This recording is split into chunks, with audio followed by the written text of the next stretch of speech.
कल्पना कीजिए एक ऐसी जगह की जहां दिन के उजाले में भी अंधेरा राज करता है, जहां आसमान से बरसती सूरज की रोशनी जमीन तक पहुंचने से पहले ही दम तोड़ देती है। पेड़ों की छत इतनी घनी है कि उसे कैनपी कहते हैं, एक हरी छत जो आसमान और जमीन के बीच अपनी अलग दुनिया बनाती है। यहाँ तक कि वो रोशनी जो किसी तरह नीचे पहुँचती भी है, वो टूटी फूटी, धुंधली और नीले हरे रंग में रंगी होती है, जैसे किसी गहरे समुद्र की तलहटी में हो। लेकिन ये जंगल समुद्र से ज्यादा खतरनाक है, क्योंकि यहाँ का हर जीव लड़ रहा है जीने के लिए, खाने के लिए और सबसे पहले दूसरे को खाने के लिए। ये दुनिया का वो कोना है जिसे इंसान ने आज भी पूरी तरह नहीं जीता है। हर पेड़ के पीछे, हर बहती नदी के नीचे और हर साए में कुछ ऐसा छपा है जिसे समझने में हमारा विज्ञान आज भी छोटा पड़ जाता है। हम बात कर रहे हैं अमेज़न की। 55 लाख वर्ग किलोमीटर में फैला एक ऐसा रहस्य जो 9 देशों की सरहदों को पार करता है। अगर ये एक देश होता तो ये दुनिया का 9वां सबसे बड़ा देश होता। लेकिन अमेज़न किसी के नियम नहीं मानता, न इंसान के, न सरकारों के। इसके अपने नियम हैं, बेरहम, खामोश और अटल। अपनी आंखें बंद कीजिए और महसूस कीजिए, अगर ये धरती एक जीता जागता इंसान होती तो उसके फेफड़े कहाँ होते? वैज्ञानिकों ने इसका जवाब अमेज़न के रूप में ढूंढा है। हर साल ये विशाल जंगल इतनी ऑक्सीजन पैदा करता है जो पूरी दुनिया की कुल ऑक्सीजन का लगभग 20% है। यानी आज आप जो हर 5वीं सांस ले रहे हैं वो अमेज़न की देन है। जहां दुनिया भर की गाड़ियां और कारखाने जहरीली कार्बन डाइऑक्साइड उगलते हैं, वहीं अमेज़न के ये पेड़ हर साल लगभग 2.2 अरब टन CO2 को चुपचाप सोख लेते हैं। लेकिन यहाँ एक ऐसा राज छुपा है जो वैज्ञानिक दुनिया को 2021 में पता चला और जिसने सबको हिला दिया। अमेज़न के कुछ हिस्से अब ऑक्सीजन देने की बजाय CO2 छोड़ने लगे हैं। जी हाँ, जंगल की कटाई, जंगल की आग और बढ़ता तापमान, इन तीनों ने मिलकर अमेज़न के दक्षिण पूर्वी हिस्से को एक कार्बन सोर्स बना दिया है। मतलब धरती का ये फेफड़ा धीरे धीरे बीमार पड़ रहा है। और अगर ये पूरी तरह बंद हो गया तो उस दिन के बाद कितने साल बचेंगे हम सब के लिए, ये सोचकर ही रूह कांप जाती है। बिना किसी शोर के, बिना किसी मांग के, ये जंगल पूरी दुनिया का बोझ अपने कंधों पर उठाए खड़ा है और हम हैं कि उसे ही काट रहे हैं। अमेज़न की विशालता का अंदाजा लगाना मुश्किल है।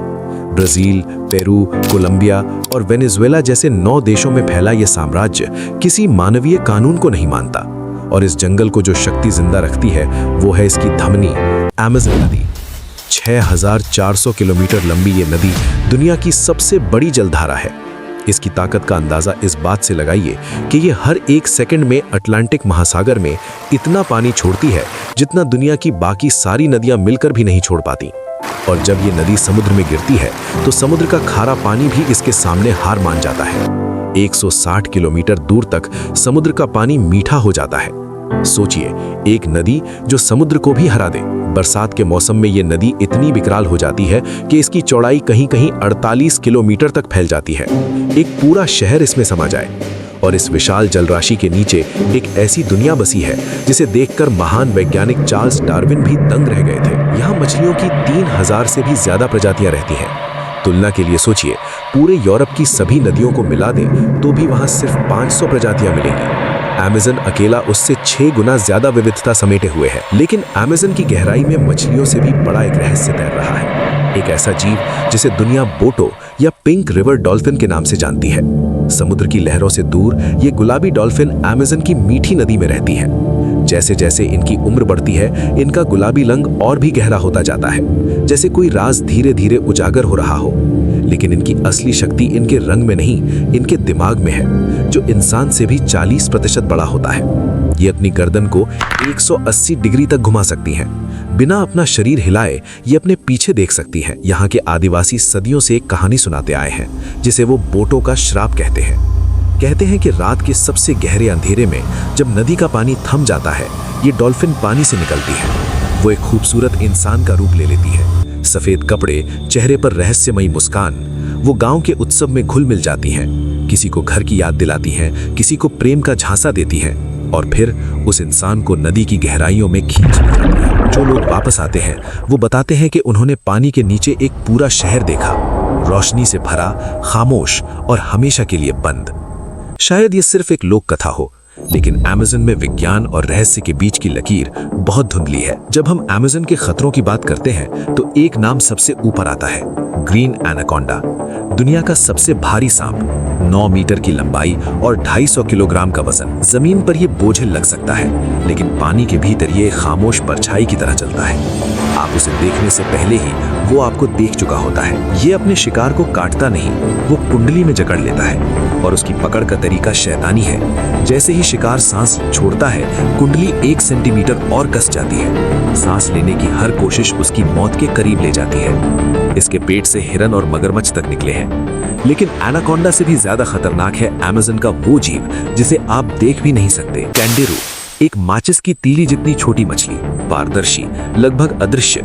ये शरीर के किसी भी छिद्र से भीतर घुस सकती है और वहां अपने कांटे फैला देती है। अमेज़न की नदियों में नहाने वाले इसीलिए खास कपड़ा पहनते हैं। और फिर है इलेक्ट्रिक ईल, बिजली वाली मछली जो 860 वोल्ट का करंट दे सकती है। इंसान को बेहोश करने के लिए काफी है। पानी में गिरे तो डूबना तय। अमेज़न की यही कड़वी सच्चाई है। यहाँ मौत चिल्लाकर नहीं आती, बल्कि पत्तियों के पीछे या पानी के नीचे से चुपचाप वार करती है। जो लोग हमसे छुपे हैं, इस घने अंधेरे के बीच सिर्फ जानवर ही नहीं रहते। ब्राजील की सरकार मानती है कि अमेज़न के दिल में आज भी 100 से ज्यादा ऐसी जनजातियां रहती हैं जिनका बाहरी दुनिया से कोई संपर्क नहीं है। इन्हें अनकॉन्टैक्टेड ट्राइब्स कहते हैं।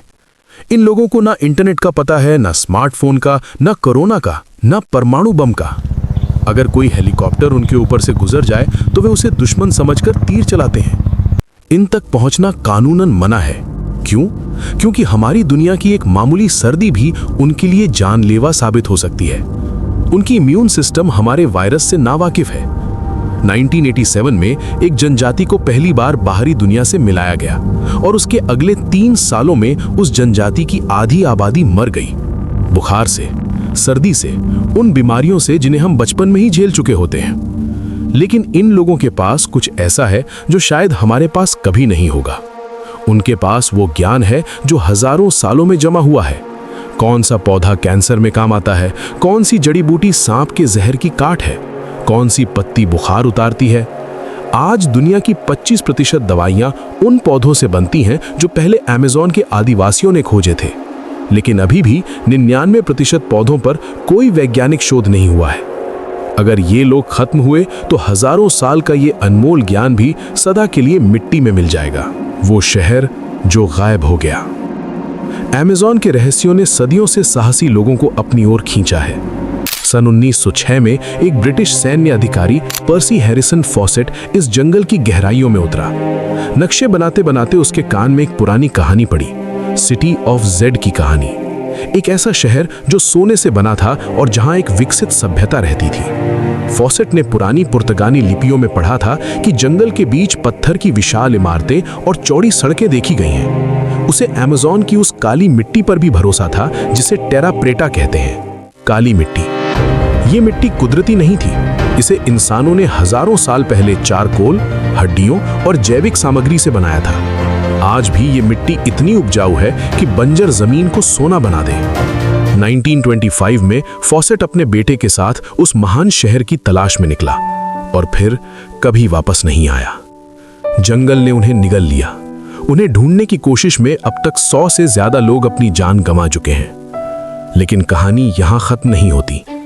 2017 में जब वैज्ञानिकों ने लाइडार टेक्नोलॉजी का इस्तेमाल किया, एक ऐसी तकनीक जो लेजर बीम से घने पेड़ों के पार जमीन देख सकती है, तो उनके होश उड़ गए। अमेज़न की सतह के नीचे उन्हें मिले पुरानी सड़कें, इमारतों की नींव, खेत, नहरें, एक पूरे शहर के अवशेष। वैज्ञानिकों का अब मानना है कि हजारों साल पहले यहाँ 1 करोड़ से भी ज्यादा लोग रहते थे। एक पूरी सभ्यता यहाँ फल फूल रही थी, जो अचानक गायब हो गई और जिसे जंगल ने हमेशा के लिए अपनी आगोश में ले लिया। क्या फॉसेट उस शहर तक पहुंचा था? क्या उसे वो मिला जो वो ढूंढ रहा था, या जंगल ने उसे भी उसी सभ्यता की कहानी का हिस्सा बना लिया? ये राज आज भी अनसुलझा है। जंगल की वो आवाजें जो तुम सुन नहीं सकते। अमेज़न में एक और रहस्य है जिसे वैज्ञानिकों ने हाल ही में खोजा है और जिसने सबकी समझ बदल दी है। पेड़ बात करते हैं। जी हाँ, अमेज़न के पेड़ एक भूमिगत नेटवर्क के जरिए एक दूसरे से जुड़े हैं। ये नेटवर्क माइकोराइजल फंगी एक किस्म की फफूंद से बना है जो पेड़ों की जड़ों को एक दूसरे से जोड़ती है। इसे वैज्ञानिक वुड वाइड वेब कहते हैं। जब किसी पेड़ पर कोई कीड़ा हमला करता है तो वो पेड़ इस नेटवर्क के जरिए आसपास के पेड़ों को संकेत भेजता है। बाकी पेड़ उस संकेत को पाकर अपनी पत्तियों में एक खास रसायन बनाने लगते हैं जो उन कीड़ों को जहरीला लगता है। यानी पेड़ों में कोई दिमाग नहीं, कोई भाषा नहीं, फिर भी वो एक दूसरे को बचाते हैं। बड़े और पुराने पेड़, जिन्हें वैज्ञानिक मदर ट्रीज कहते हैं, इस नेटवर्क के केंद्र में होते हैं। वो अपने आसपास के छोटे पेड़ों को पोषण भेजते हैं, जैसे माँ अपने बच्चों को खाना देती है। और जब एक मदर ट्री कट जाती है तो उसके आसपास के दर्जनों छोटे पेड़ धीरे धीरे कमजोर पड़ जाते हैं, जैसे किसी परिवार की रीढ़ टूट गई हो। अमेज़न सिर्फ एक जंगल नहीं है, ये एक जीता जागता, सांस लेता और बात करता जीव है, जो रहस्य हमें कभी नहीं मिलेगा। अमेज़न की जैव विविधता किसी चमत्कार से कम नहीं है। यहाँ पौधों की 40,000 से भी ज्यादा प्रजातियां खोजी जा चुकी हैं, पक्षियों की 1300 किस्में और कीड़े मकोड़ों की तो 25 लाख से भी ज्यादा प्रजातियां यहाँ रहती हैं। हर साल विज्ञान को यहाँ कुछ नया मिलता है। सिर्फ 2023 में ही यहाँ 279 नई प्रजातियां खोजी गई। यानी हर 30 घंटे में ये जंगल दुनिया के सामने अपना एक नया चेहरा पेश करता है। लेकिन यहाँ एक और सच्चाई है जो डरा देती है। हर साल अमेज़न का एक बड़ा हिस्सा काटा जाता है। 1970 से अब तक अमेज़न का 17% हिस्सा हमेशा के लिए खत्म हो चुका है। वैज्ञानिकों का कहना है कि अगर ये आंकड़ा 25% तक पहुंचा तो एक ऐसा मोड़ आएगा जिसके बाद जंगल खुद को नहीं बचा पाएगा। वो खुद एक सूखे मैदान में बदलने लगेगा। और उस दिन के बाद जो प्रजातियां खत्म होंगी, जो दवाइयां कभी नहीं बनेंगी, जो भाषाएं हमेशा के लिए मर जाएंगी, उनका हिसाब कोई नहीं लगा सकता। वो आवाज जो सुनो तो रुको। अमेज़न सिर्फ पेड़ों का झुंड नहीं है, ये धरती की आखिरी सरहद है जहां आज भी प्रकृति अपने सबसे शुद्ध और सबसे खूंखार रूप में बसती है। ये उन लाखों जीवों का घर है जिनका नाम तक हमें नहीं पता। उन इंसानों की दुनिया है जिन्हें हम कभी नहीं समझ पाए। उन सभ्यताओं की कब्र है जो शायद कभी दोबारा न दिखे। अमेज़न की हर सरसराहट में एक कहानी छुपी है, हर टहनी के टूटने में एक चेतावनी है, हर रात की खामोशी में एक सवाल है जिसका जवाब शायद हम कभी नहीं ढूंढ पाएंगे।